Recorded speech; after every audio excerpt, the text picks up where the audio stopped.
Bienvenidos amigos de nuevo a este su programa de entrevistas en su canal preferido, Distrito Televisión, donde cada sábado por la noche nos encontramos para presentarles a invitados que están de actualidad. Y muy de actualidad está nuestro invitado de hoy, que es militar en reserva, con un currículum que daría solamente él para el programa. Así que directamente le digo que es uno de los influencers más importantes de este país, con un canal, el canal del Coronel en YouTube, que tiene más de 500.000 seguidores, y además es conferenciante, es una persona que también participa en programas de televisión y además es escritor, y sobre eso vamos a hablar hoy con él. Con su último libro, Geohispanidad, que está siendo récord de ventas, que vamos a tratar con él durante toda esta noche. Es el coronel Pedro Baños, que está aquí hoy con nosotros. Ya saben, entrevistas sin filtros, preguntas no pactadas, respuestas libres. Comenzamos.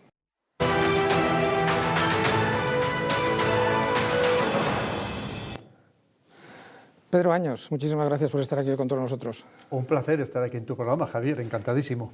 Vamos a ver, voy a hacerte la pregunta que ahora mismo yo creo que millones de españoles darían o pagarían por hacértela, porque se ha producido un revuelo en estos últimos días con respecto no solamente a ti, sino a tu entorno mediático, por decirlo de alguna manera, que luego hablaremos más ampliamente de él. Vamos a ver, Pedro, ¿es verdad que vas a crear un nuevo partido político con militares retirados? En absoluto. Además, como suelo decir, te agradezco que me hagas esa pregunta, porque efectivamente han sacado un montón de YouTubes, de TikToks, diciendo que yo había creado un partido político. No es cierto. La historia es la siguiente. Hace ya unas cuantas semanas, un grupo de compañeros militares pues me pidieron que les entrevistara en el canal, porque ellos sí que habían creado un partido político. Y decían que nadie les hacía caso, que habían contactado con distintos medios y nadie se había interesado por ellos en absoluto. Entonces, son compañeros, ya sabes lo que significa para nosotros el compañerismo, y les dije, pues cómo no, por supuestísimo, lo mismo que he entrevistado a personas de muy distintos perfiles.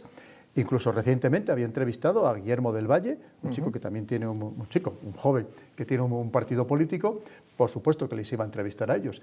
Y eso fue toda la historia. Les entrevisté, pero inmediatamente han sacado que si yo había creado un partido político, que se me había metido en política, han llegado a decir barbaridades como si había creado un partido político para dar un golpe de Estado. O sea, estas cosas ya sabes que hay quien aprovecha pues, para darse visibilidad, para darse a conocer a costa de los demás. Pero en absoluto no tengo, quiero dejarlo bien claro, no tengo la más mínima relación con este partido político, simplemente son compañeros militares que lo han creado y yo simplemente pues, les llevé al canal pues, para publicitárselo, punto.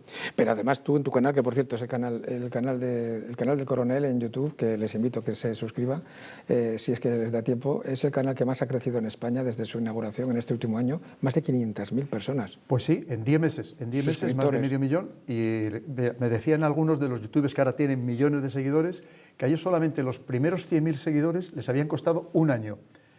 Yo tuve la suerte de que en 20 días ya tenía 100.000 suscriptores, en 20 días, literalmente. Pero en 3 meses pasabas de 200.000. Sí, una barbaridad.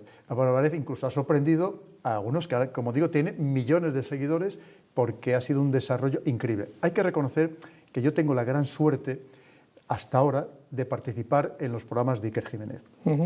Y como decíamos el maestro Enrico de Vicente y yo, ahí arrastramos el efecto Iker, el halo Iker. Porque gracias a él, evidentemente, al estar en sus programas, pues eres mucho más conocido, y además el cariño que le tiene todo el mundo en España, en todos los estamentos, en todos los niveles sociales, a Iker Jiménez, pues eso ha hecho, sin lugar a dudas, pues que evidentemente el canal haya crecido como ha crecido.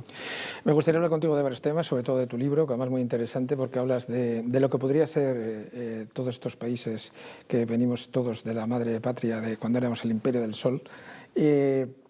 Y me gustaría también hablar de temas de actualidad, pero si te parece, vamos a comenzar por este vídeo.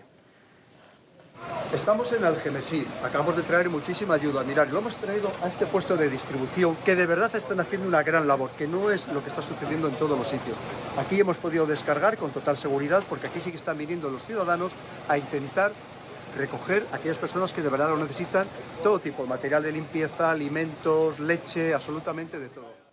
Vamos a ver, Pedro, tú has estado allí en Valencia, en esa tragedia que nos ha conmocionado a todos, nos ha roto el corazón, junto con otros integrantes del programa de Iker Jiménez, y después de analizar la situación in situ, ¿qué crees que se ha hecho bien y crees que se ha podido hacer muchísimo mejor en toda esta tragedia? Mira, lo primero, se tenía que haber nombrado desde el primer momento un mando único, que hubiera coordinado todo. Estando allí es verdaderamente lamentable la descoordinación total y absoluta. ¿Con qué me quedo positivo? con cómo se ha volcado el pueblo. Y lo subrayaré 1000 veces. El pueblo y muy especialmente los jóvenes. Yo he visto ahí jóvenes de verdad, o sea, pasando muchísimas horas, pero incluso desde muy pequeños, 12, 13 años, volcándose en limpiar, en ayudar. Eso es lo que más me ha motivado, la satisfacción que me ha producido, porque lo demás es todo un desastre. Y además hay que decir que esto no es cuestión de semanas, ni a lo mejor de meses, esto va a llevar mucho tiempo recuperar la normalidad a todas estas personas. Evidentemente lo primero son las vidas humanas que se han perdido, pero también pensemos el daño económico que esto ha significado. Piensa, Javier, que solamente en vehículos se estima que hay más de 100.000 coches destruidos. 100.000 vehículos. Es que se dice pronto. Hay que estar allí y hay que vivirlo.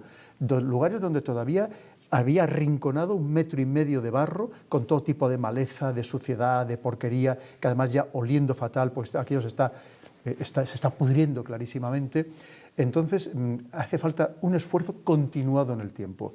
Y que no estemos aquí, que hay mucho eco mediático, que hay mucha presencia mediática y que se abandone en poco tiempo, porque estas personas van a necesitar, que son nuestros compatriotas, no lo olvidemos, van a necesitar mucho tiempo de ayuda, como digo, dilatada en el tiempo. Pero además, yo lo que viví es unos esfuerzos muchas veces descoordinados que al final quedaban ser infructuosos. Porque al no existir esa canalización de los esfuerzos, cada uno llegaba, intentaba hacer lo que podía, cada uno a su manera, muchas veces enfrentándose casi unos con otros, y entonces al final eso queda diluido, pensando que podía haberse, de estar un poco bien organizado, el esfuerzo verdaderamente podía ser mucho más eficaz y mucho más rentable. ¿Qué ha faltado? Ahí ha faltado coordinación política, lo tenemos que decir bien claro, y lamentablemente vemos que lo que está significando es un enfrentamiento entre grupos políticos para ver quién culpabiliza al otro. Esto es inaceptable en este momento. O, de cierto modo, para ver quién se descarga más de responsabilidades, que también es la otra parte, ¿no? Porque al no existir un mando único, el mando único tiene la ventaja de que es una persona que tú le das todo el poder, pero al mismo tiempo también le exiges todas las responsabilidades. Pero como esto ahora mismo no existe, ¿a quién le vamos a exigir las responsabilidades? ¿Al Partido Popular de Valencia? ¿Al Partido Socialista que está en el gobierno? ¿Se lo vamos a exigir a la Confederación Hidrográfica del Júcar? Es decir, que al final todo empieza a quedar muy diluido. Y esto no puede ser, esto es totalmente inaceptable. Y evidentemente se pueden haber hecho las cosas muchísimo mejor. Simplemente con una intervención del ejército mucho más ágil, que se podía haber producido perfectamente, porque estamos preparados y capacitados para ello, que tener en cuenta que los militares estamos preparados para la peor de las situaciones, que es la guerra, que es eso mismo, pero que encima te están bombardeando. ¿Cómo no vamos a tener capacidad? Teníamos todos los medios, incluso había algunas unidades que estaban preparadas para ir a grandes maniobras, que tenían todo el despliegue logístico preparado, que podían haber ido inmediatamente, prácticamente, a haberse desplazado allí para ayudar al máximo. Porque ayudar al máximo no solamente significa limpiar, estamos hablando de que hay que dar de comer a esas personas, que hay que alojarlas, probablemente sacarlas de esas zonas que pueden incluso tener problemas de salud, sacarles a otras zonas. Nosotros tenemos todas las capacidades, podemos montar hospitales de campaña, podemos dar de comer, podemos dar agua con agua depurada, en fin, tenemos todas las capacidades para todo. Y es triste que no se haya utilizado o que no se haya querido utilizar, porque la prueba está, que el ejército no ha desplegado todas sus capacidades, no por inoperatividad del ejército, no por incapacidad del ejército, no por falta de voluntad de todos y cada uno de los militares, sino porque efectivamente el mando político, que es el que nos tiene que dar las órdenes, no ha actuado con la suficiente diligencia. Habéis recaudado más de 1 millón de euros, creo, en tiempo récord. 1.200.000, exactamente. Habéis bajado decenas de camiones con material de todo tipo, de forma privada, por decirlo de alguna manera, no dependiendo de ninguna ONG, ni ninguna subvención. Sin embargo, os han hecho una campaña brutal, y no sé si tú lo percibes igual, de descrédito, por lo menos es lo que se percibe en las redes sociales y en la televisión, en los medios, en la cual os dicen que habéis ido a intentar sacar rédito de las desgracias y a crear bulos. ¿Tú crees que esto tiene algo que ver con que el programa tanto de Iker Jiménez como el tuyo del canal de Coronel, a raíz de esto, ha batido récords históricos y que de alguna forma quieren contrarrestarlo? Por supuesto, pero también quiero decir el esfuerzo gigantesco que ha hecho una persona en concreto que se llama Ángel Gaitán. Y hay que decirlo. Ángel Gaitán ha sido el que organizó todo ese convoy, impresionante, con una gran capacidad de liderazgo, y pensando que es una persona que no tiene conocimientos profundos sobre cómo organizar algo desde el punto de vista logístico, pero en cambio está haciendo un esfuerzo humano tremendo. Hay que tener en cuenta que llevó a todo su personal, a todos sus empleados, es decir, dejando de trabajar con un lucro cesante importante para llevar ese esfuerzo de ayuda Y es cierto que no solamente no se lo están agradeciendo, sino más bien al contrario. Porque hay quien cree que incluso puede meterse en política, puede ser un adversario político por toda la influencia que está cogiendo, por toda la imagen positiva que está ganando delante del pueblo. Y es muy triste esa situación, cuando esta persona lo ha hecho con toda la buena voluntad para precisamente dejando el de ganar dinero para ir a ayudar a otras personas. Pero tú ya sabes que aquí hay mucha maledicencia, hay mucha maldad muchas veces de personas que no están allí ayudando ni limpiando y que efectivamente encima atacan a los que están echando una mano allí y una mano de manera absolutamente desinteresada. Y es verdad luego que el programa que hizo el Iker Jiménez, estando él sobre el terreno y Carmen en plató, y luego el domingo siguiente, que batió todos los récords de audiencia, o sea, fue algo histórico, tan histórico que batieron hasta Gran Hermano, que hasta era el que tenía el 6 siempre más alto. Fue algo totalmente histórico, dejando en ridículo totalmente a otros programas de otras cadenas, y eso no se lo van a perdonar nunca. Evidentemente, cualquier resquicio que hayan encontrado, cualquier flanco, han ido a atacarle, pero claro, no sabían con quién se metía. Porque hay que dejar muy claro una cosa, Javier. Iker Jiménez ha creado una familia, y es verdad, no es un mito ni muchísimo menos, es lo que él llama la familia milenaria, con todas las personas que le arropan, con todos sus seguidores, también el equipo que tiene de trabajadores, de empleados, pero luego el equipo que tiene de colaboradores, de gente absolutamente fiel, que si tenemos que no solamente trabajar de manera gratuita, sino aportando para ayudarle, lo haremos. Porque evidentemente Iker es que es otra historia, no tiene nada que ver. Yo pongo el ejemplo.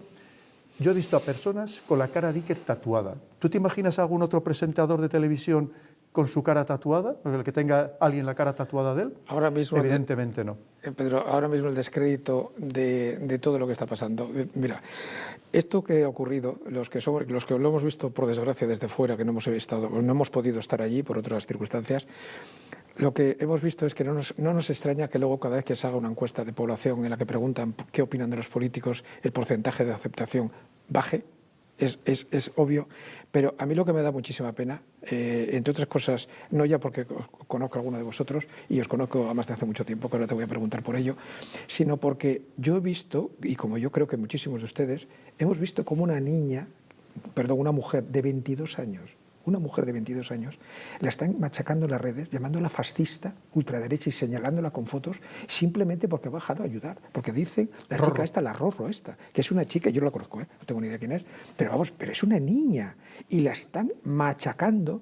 Pero incluso gente que ha ocupado cargos dentro del Consejo de Ministros, sacando tuits señalándola simplemente porque no les gusta cómo opina sobre lo que es el feminismo idolatrizado, ¿no? O sea, son cosas tremendas, pero bueno. Porque además se ha unido al grupo este de Revuelta, sí, que por cierto están haciendo una grandísima labor, una labor callada, pero que hay alguien que le molesta simplemente porque creen que tiene una determinada afiliación política. Pero una vez más, quien está diciendo todo esto, y lo está diciendo en los platós de televisión, es el que no ha ido allí a mancharse de barro y ayudar. Son unos verdaderos caraduras. Y es muy fácil atacar a las personas sin estar allí sobre el terreno. Pero esto es totalmente inaceptable, pero estamos un poco en ese juego, porque ahora mismo tú piensas que evidentemente hay quien trata de diluir esas responsabilidades y de cargar las responsabilidades a otro, o que nos fijemos en otros escenarios para ellos pasar desapercibidos. Y son maestros, saben hacerlo muy bien. El problema es que saben hacerlo muy bien, Javier, y al final terminarán pagando las consecuencias. Acuérdate que en algún momento ya era que si el pueblo no había sabido reaccionar ante las alertas, que poco menos nos intentaron enfrentar a la sociedad con el ejército, porque parece que el ejército poco menos que no quería actuar porque no le daba la gana, y nosotros evidentemente, hay que dejar muy claro, somos servidores del pueblo, clarísimamente. Salimos del pueblo y servimos al pueblo, pero obviamente las órdenes las recibimos a través del gobierno elegido democráticamente, legítimamente, por ese pueblo. No podemos saltarnos esas órdenes, obviamente. Ya les hubiera gustado a algunos que nos las hubiéramos saltado y hubiéramos actuado sin que nos diera esas órdenes el gobierno, porque eso sí que inmediatamente lo utilizarían como un arma arrojadiza contra unas Fuerzas Armadas absolutamente ejemplares, y hay que decirlo, que estamos volcados, deseando ayudar al pueblo en todo momento. pero necesitamos recibir esas órdenes. Desde aquí a todas esas Fuerzas Armadas, a todos los policías, a toda la Guardia Civil, a todos los voluntarios, a todas las ONGs y a todo el pueblo, y pueblos son todos, no solo el que tiene una ideología, desde aquí, de este programa, por lo que hicieron, por lo que están haciendo y por lo que seguramente harán, muchísimas gracias. Vamos a ver, Pedro, mira, me pasó una cosa no hace mucho, y es que un día yo te conozco desde hace mucho tiempo, te he entrevistado ya 4 veces, una por cada de tus libros, además estuve presente en una presentación, te he presentado en conferencias, he asistido a algunas conferencias que tú has dado hace poco en Colegio de Médicos de Madrid, y claro, un día me despierto y veo un amigo que me manda una cosa y me dice, este es tu amigo, y yo, ¿qué ha pasado aquí? Y entonces me pongo dentro, me pongo a ver una noticia y resulta que yo no sabía, me sorprendió, que resulta que eres un conspiranoico de ultraderecha, un influencer peligrosísimo, y que además eras espía ruso. Y bueno, se daba a entender también en ese artículo que cobrabas dinero de Putin. Y yo dije, joder, pues mira tú que me ha engañado. Vamos a ver, esto, ¿cómo es posible que se pueda llegar a publicar estas cosas?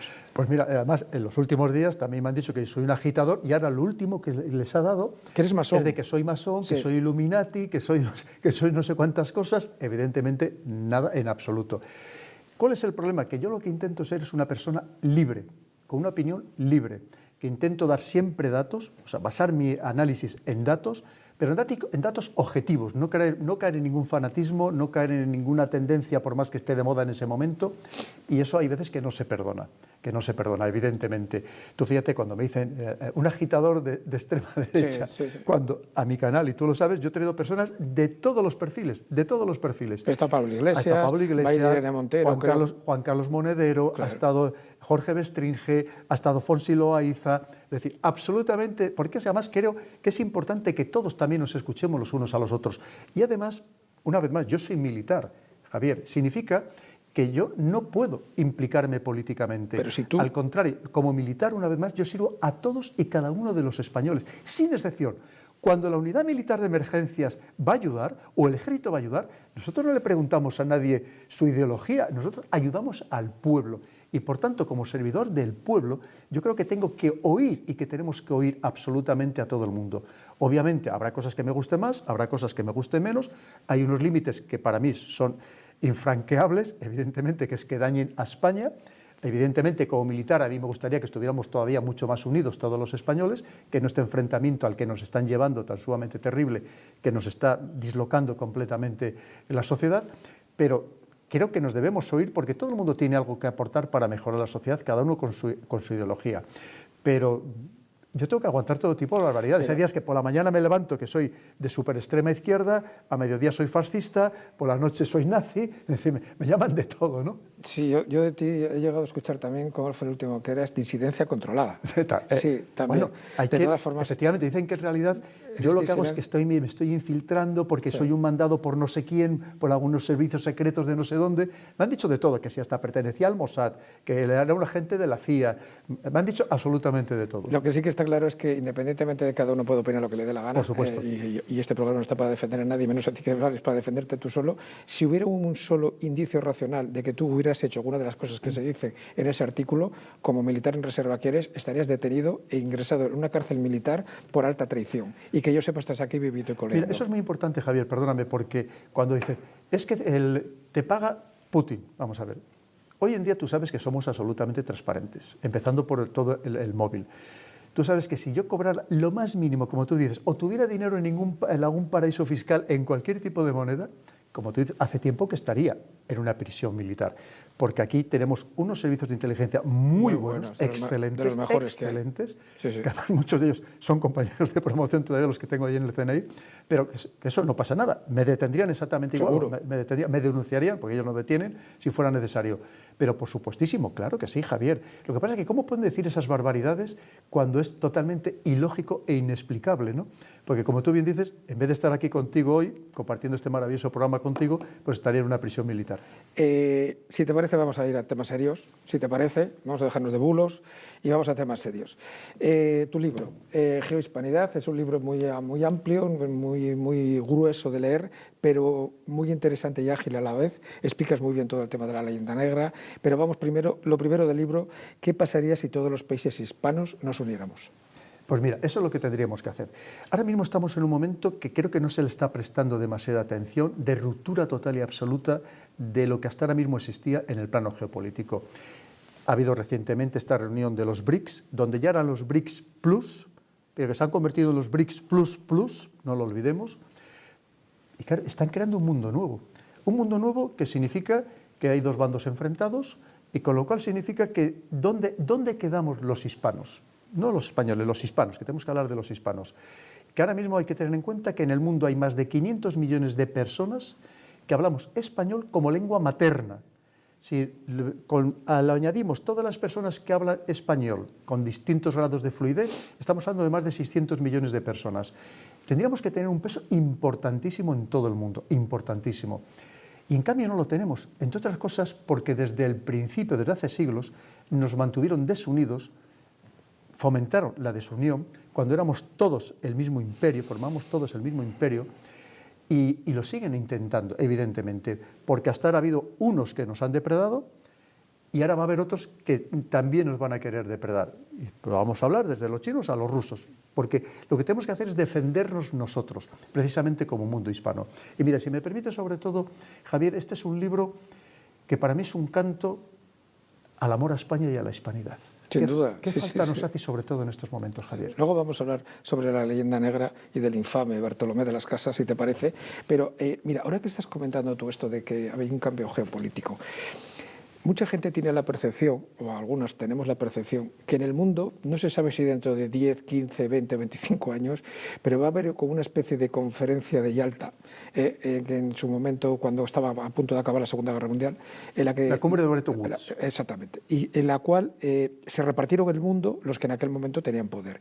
Y ahora tal parece que se está gestando, aunque luego te voy a preguntar por Trump, pero se está gestando algo parecido, por lo menos es lo que se percibe, ¿no? Como bien dices tú, el avance de los BRICS, brutal, la autopista que ha cogido ya indefinidas y límite de velocidad, que es China, ahora veremos a ver qué es lo que pasa con Trump.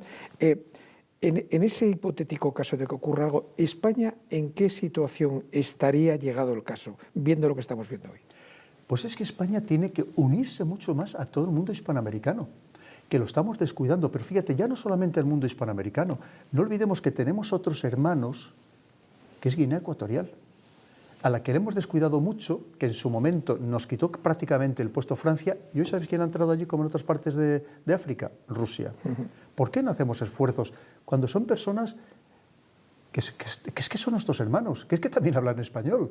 Y es que tenemos un potencial enorme que no estamos sabiendo explotar adecuadamente, pero no explotar en el sentido negativo, en el sentido de depredar como sí que han hecho otros con todos nosotros, sino en el sentido de que vamos unidos la fuerza que podemos tener, la voz única que podíamos tener.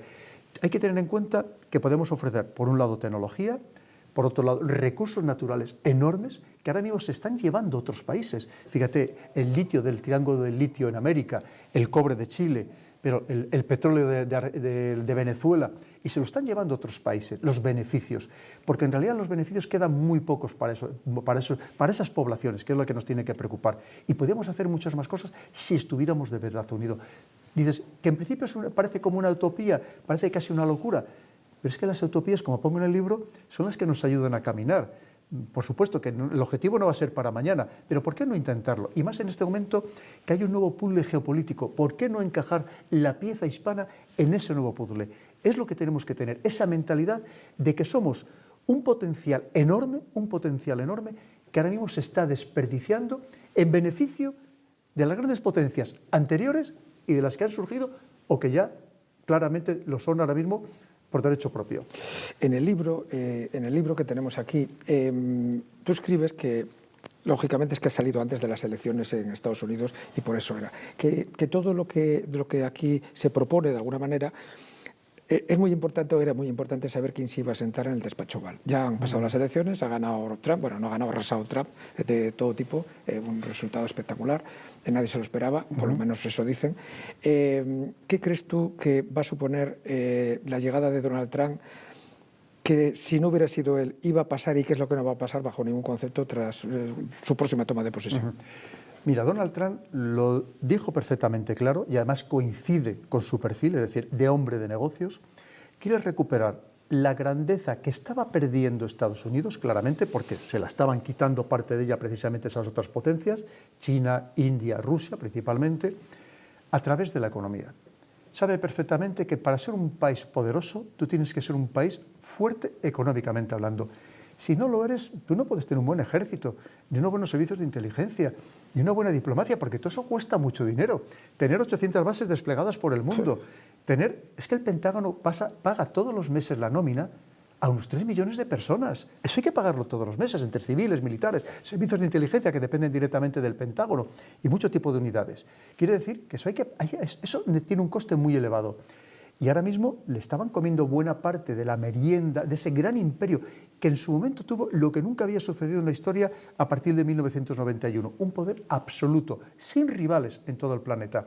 Pero de repente le han surgido esos rivales y sabe que para volver a ser una gran potencia, ya no te digo la potencia única dominante desde el punto de vista de una fuerza unilateral, porque evidentemente están los otros, pero sí para volver a ser una gran potencia necesita ampararse en la economía, y es lo que va a hacer.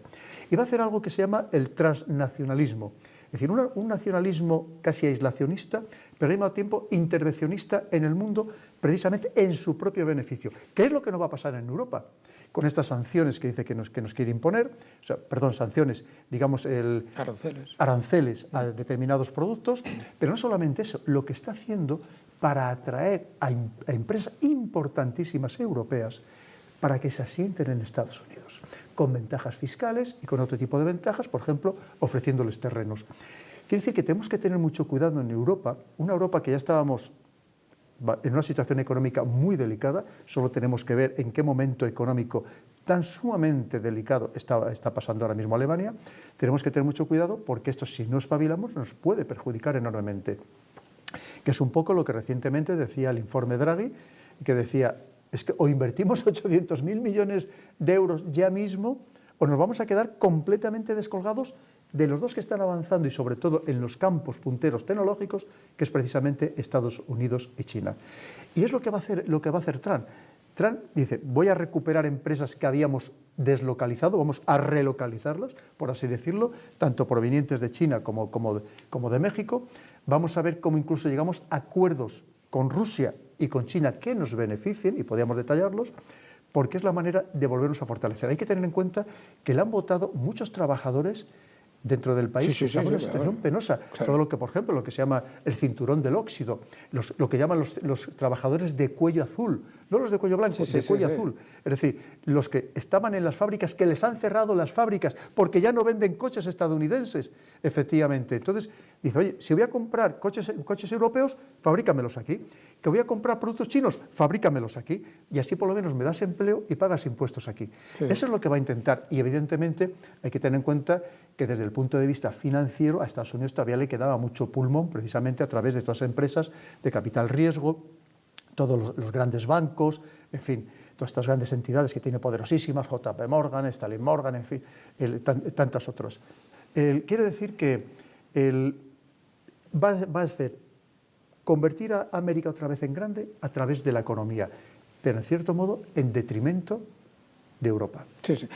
Pero vamos a ver, Pedro, tú mismo lo acabas de decir, los de cuello blanco, no, los de cuello azul que le han votado, pero es que ganó el voto latino, es que le han votado casi las mismas mujeres, el doble de mujeres que en la elección anterior.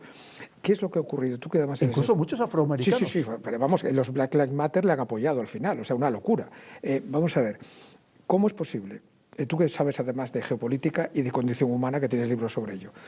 Vamos a ver, ¿cómo es posible que una persona que le han intentado asesinar 2 veces, que le han hecho una campaña que le querían meter a la cárcel, le han hecho una campaña brutal de deshumanización, jamás, yo creo que nunca vista, aún así con todos los medios en contra, con todos los poderes, exceptuando Elon Musk, todo, absolutamente todo en contra, y aún así ha conseguido ganar en todos los sitios, ha ganado el Congreso, ha ganado el Senado, ha ganado la presidencia, ha ganado el voto popular, y sobre todo se ha ganado incluso a algunos rivales que han dicho, oiga, es que tenemos que plegarnos hasta este señor y decirle, hay que apoyarle. ¿Cómo se consigue eso? Mira, yo creo que hay con todos los medios de comunicación del mundo en contra. Absolutamente. Aquí hay estudios de los países, por ejemplo, nórdicos, era el caso más extremo, el 90% de la población estaba a favor de Harris. Aquí en Europa, en España el 80%. Pero no solamente eso, sino que, como bien has dicho, la inmensa mayoría de los periódicos, especialmente los más potentes, los más conocidos, eran todos demócratas. Es verdad que al final empezaron un poco a dar marcha atrás, como por ejemplo el Washington Post de Jeff Bezos, que empezó a dar un poco marcha atrás. Pero en cualquier caso, tú piensas que una es la visión que nosotros podamos tener desde aquí y otra cosa es la visión del estadounidense. En los mensajes, cuando habla, él no habla para nosotros, él habla para los estadounidenses. Fíjate que en el debate que hubo electoral entre Kamala Harris y Donald Trump se insistió mucho en todo el tema de la economía familiar, que los estadounidenses lo están pasando mal, con una inflación prácticamente para ellos desconocida, con un gran endeudamiento familiar. Y además, cuando aquí, por ejemplo, aquí se sorprende y dice, ¿pero cómo han podido votar los hispanos?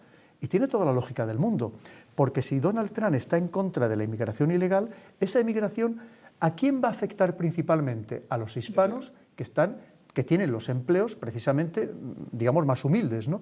No va a afectar al gran cirujano o al gran arquitecto, no, le va a afectar precisamente a ellos, ¿no? Y él ha sabido, piensa además, que Donald Trump es un gran maestro de la comunicación. Durante 10 años fue director y presentador de un reality show. Sabe muy bien cómo abrir todos los días los telediarios diciendo las palabras claves, las palabras mágicas, lo sabe muy bien. Y luego ha sabido conectar con el pueblo que lo está pasando mal, y entre otras cosas, un pueblo que está harto de las guerras. Cuando resulta que efectivamente tiene unos problemas enormes de sanidad, tiene unos problemas enormes de drogadicción, que no nos olvidemos, que solamente con el tema del fentanilo mueren todos los días de media en Estados Unidos 200 personas, que se dice pronto.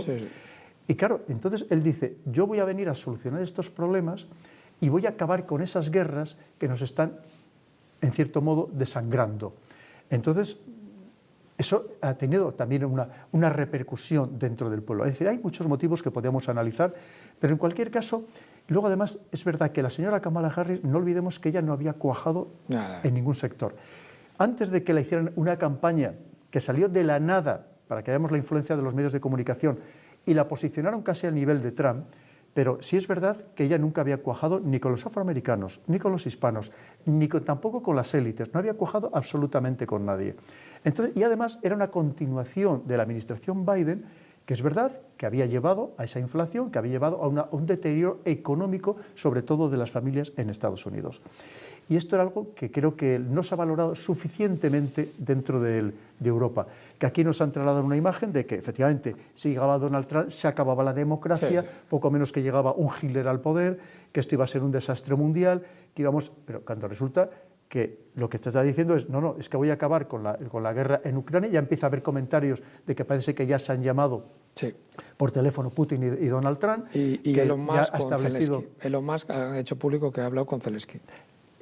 Ya ha salido en el Washington Post, por lo menos, digamos, un primer plan, que a lo mejor simplemente es un globo sonda, de un plan de paz para Ucrania, que aquí decía la gente, es que si llegan ahora mismo a un acuerdo de paz en Ucrania, esto va a ser un desastre para la seguridad europea. Yo decía, pero vamos a ver, esta persona que lo está diciendo seriamente. Acabar con una guerra es un acabar problema, con una guerra, resulta que cuando está que estábamos a punto de llegar a una guerra total, incluso nuclear en Europa, y ahora resulta que llegar a un acuerdo de paz, eso perjudica la seguridad europea.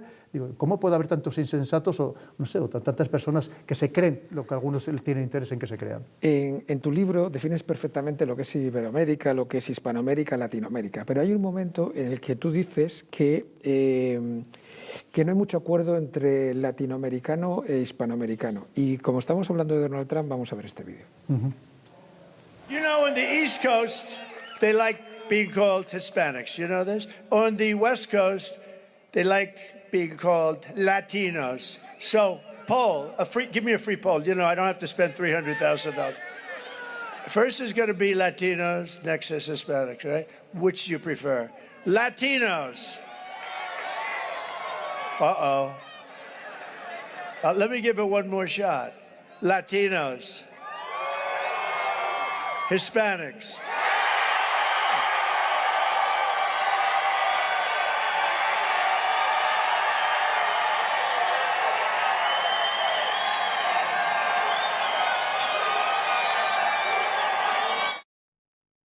Que la gente lo tiene claro, ¿no? Absolutamente. Los que no lo tienen claro son muchos comentadores de televisión, tertulianos de televisión, muchos periodistas, muchos políticos que siguen empleando la palabra Latinoamérica y están totalmente equivocados, porque además ese término, no olvidemos, que se creó precisamente para perjudicar los intereses de España. Es muy curioso, por cierto, cuando estás en Estados Unidos, ahí se diferencia de los hispanics de los Spaniards, porque nosotros como españoles, además de ser hispanos, somos Spaniards, somos españoles.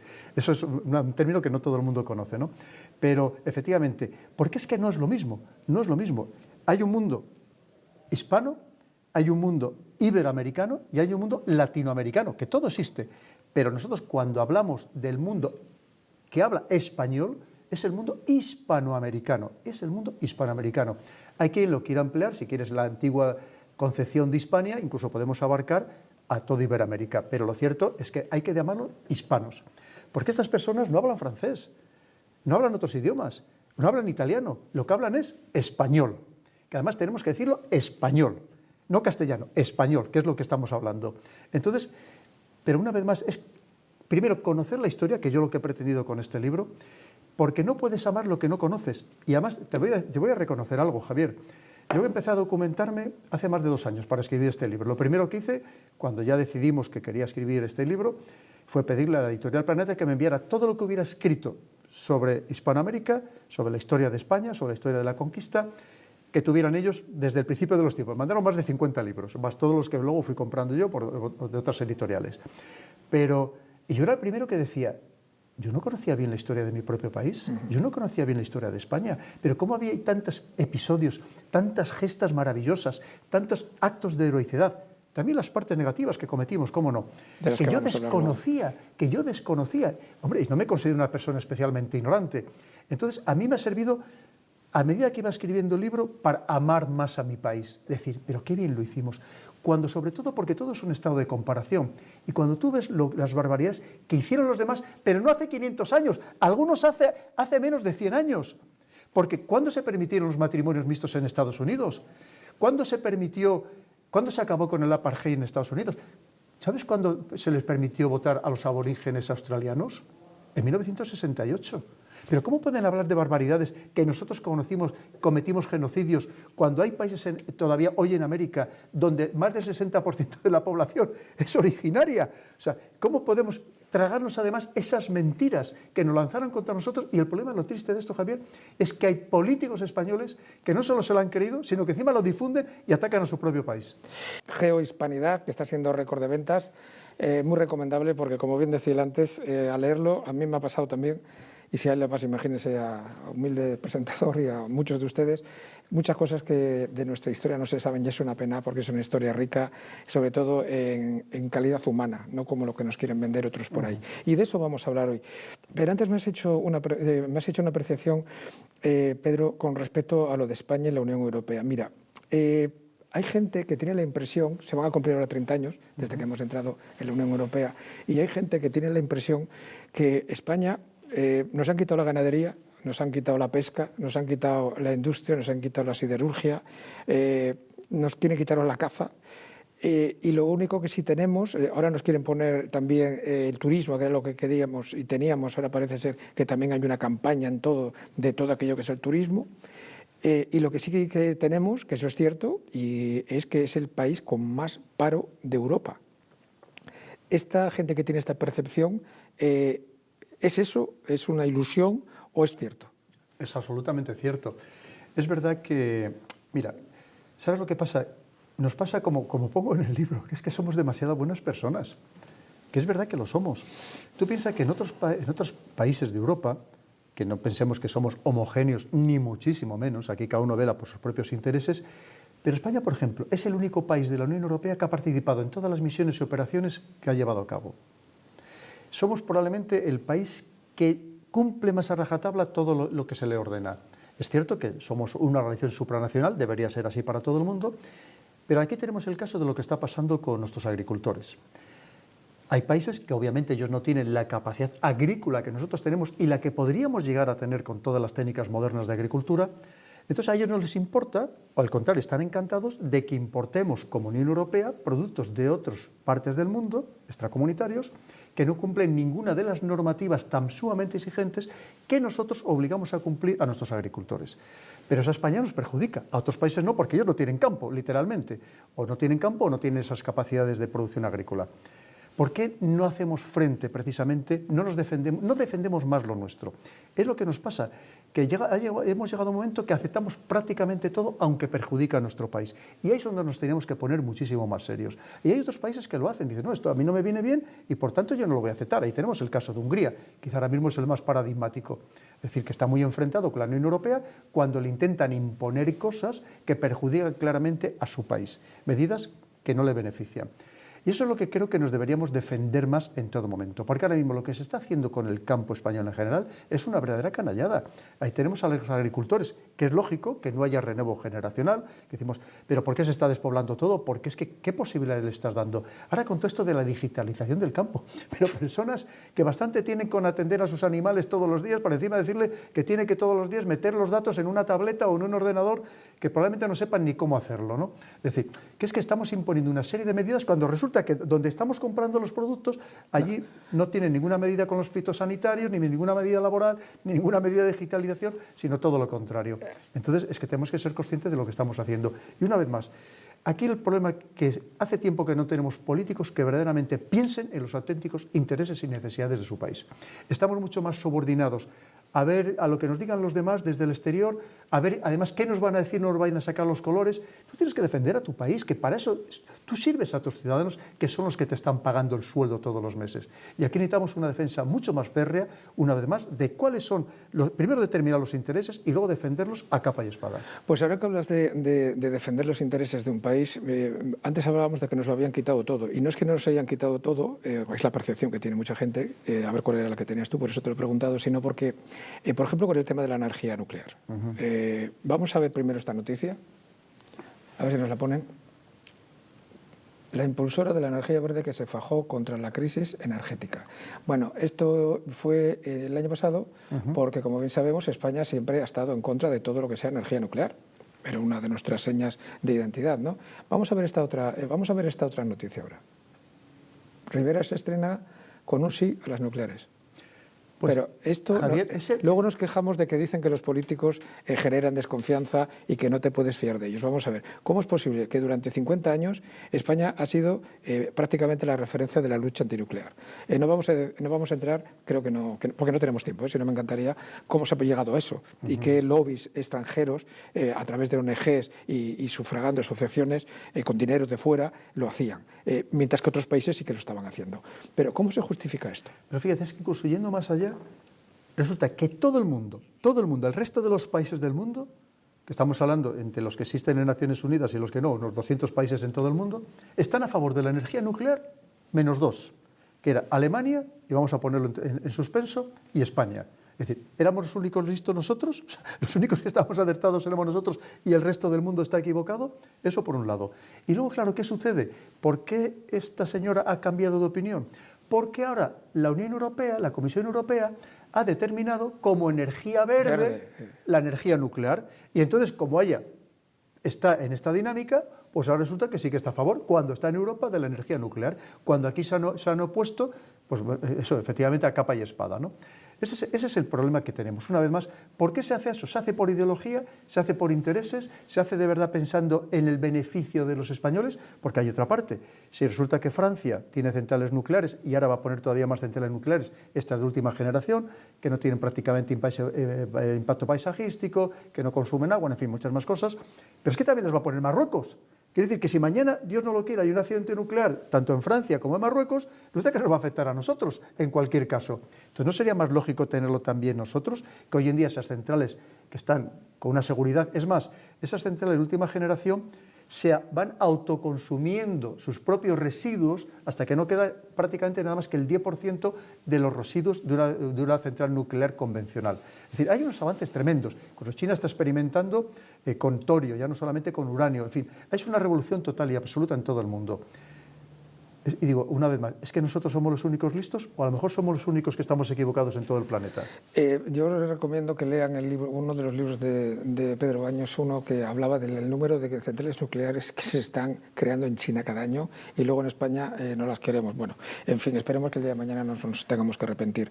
En la última entrevista que te hice hace un año y pico, hace 2 años, una pregunta que te hice que fue muy polémica porque luego hicieron también un TikTok porque decían que eso era una forma encubierta que tú estabas defendiendo a Putin, porque yo te pregunté que si tenemos buenos políticos y tú me contestaste, necesitamos políticos que tengan valor y se insinuó que era como autoritarios, ¿no?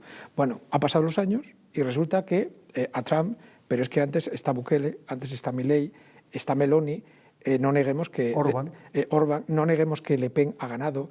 Mira lo que ha pasado, lo que está pasando en Alemania, lo que está pasando en Suecia, lo que está pasando en Austria, lo que está pasando en Dinamarca. A lo mejor igual tú tenías algo de razón. ¿Qué es lo que está cambiando? Y sobre todo en la juventud, para que son los que más apoyan este tipo de nueva política. La política tradicional, socialdemocracia, izquierda, derecha, todo lo que es eso, está cambiando. ¿Lo percibes, Pedro? Pero porque la socialdemocracia, tal y como estaba montada, ha fallado, y ha fallado sobre todo a los jóvenes, les ha fallado. Hay muchos jóvenes que a mí me vienen a ver constantemente, jóvenes maravillosos, porque tenemos una juventud extraordinaria, hay que decirlo, pero que no se les está dando las suficientes oportunidades para destacar, para brillar. Entonces, claro, cuando tú les estás ofreciendo un futuro que va a ser peor al que tuvieron sus padres, que muchos de ellos no van a poder ser clase media como sí que fueron sus padres, con unos sueldos bajos, con empleos discontinuos, entonces te dicen, ¿a mí para qué me sirve esta socialdemocracia? Entonces están buscando alternativas y la alternativa a lo mejor efectivamente en vez de tener estos políticos melifluos, pues tener políticos de verdad que nos resuelvan los problemas. Y es que nos hace falta hombres y mujeres de Estado y para eso necesitas personas con capacidad de liderazgo, que cuando les vayas a votar, Javier, vayas a votarles a ellos y no en contra de otros, que muchas veces votamos a uno en contra de otros. No, tenemos que votar a alguien que de verdad te ilusione, te motive, que tú desees de verdad que esa persona dirija tu vida y tu hacienda. Y ese es el problema que no los hemos tenido. Ahí la prueba está que luego es que no hay ninguno que llegue ni al 5 cuando le hacen encuestas. Entonces ese es el problema de que no hemos tenido el valor de tener dentro de los sistemas democráticos a verdaderos líderes. Porque pensamos, a ver si se va a convertir poco menos que en un dictador. No, no significa eso. Significa tener políticos de verdad, con garra, políticos con personalidad, políticos que defiendan y que tú sientas de verdad que defienden los intereses de tu país. Tú ahora mismo piensas, en Europa, ahora mismo, ¿tenemos algún político de ese tipo? Está empezando a verlos, efectivamente, como tú dices, pero en general es que nos faltaban ese tipo de políticos, sobre todo teniendo en cuenta que tenemos que competir con un mundo cada vez más agresivo, donde sí que tienen esos sistemas no democráticos, tienen líderes que además, nos guste o no nos guste, son muy seguidos por su pueblo. Nos guste o no nos guste. Que lo pregunte con Xi Jinping, ¿no? En China, por ejemplo, claro, es que para un chino, para un joven chino, que sus padres, y ya no voy a decir sus abuelos, vivían en unas condiciones, en algunos casos casi infrahumanas, y él resulta que vive en alguna de las ciudades más avanzadas del mundo, porque esa es la realidad, ¿cómo no van a estar encantados con sus dirigentes? Y cuando tú ves una sociedad como la nuestra, que estamos yendo hacia atrás, que cada vez los jóvenes tienen menos posibilidades de ser lo que fueron sus padres, de vivir como vivieron sus padres, es que aquí en Madrid hay jóvenes que con 2 trabajos tienen que vivir en una habitación o compartiendo un piso.